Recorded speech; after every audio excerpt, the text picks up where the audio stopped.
પાછો આપો, મને પાછો આપો. મારે બીજું કઈ ન જોઈએ.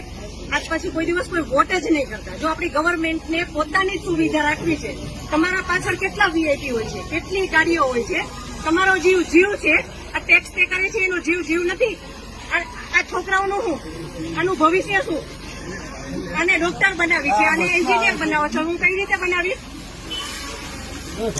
નહીં, મને ન્યાય જોઈએ. મારા છોકરાનું ફ્યુચર ખરાબ ન થવું જોઈએ. આટલા વર્ષની સર્વિસમાં એને ટેક્સ તમે કટ કરીને તમે સેલરી આપો છો ને, અને ઉપર જતા અમે કઈ પણ વસ્તુ ખરીદીએ છીએ, ક્યાંય જઈએ છીએ, ટોલ ટેક્સ બધા ટેક્સ તમે અમારી પાસેથી લ્યો છો. તો મારા ઘરવાળાને જયારે જરૂર હતી ત્યારે કોઈ ફેસિલિટી નથી મળી. મને એનો ન્યાય જોઈએ. તમે લોકો અહીંયા જ રહ્યો, તમે કહો મને કે તમે શું કરશો એના માટે. આ એક નહીં, આના જેવા જેટલા ભાઈઓ બધા નિર્દોષ હતા, બધાને અવડા છોકરા હતા.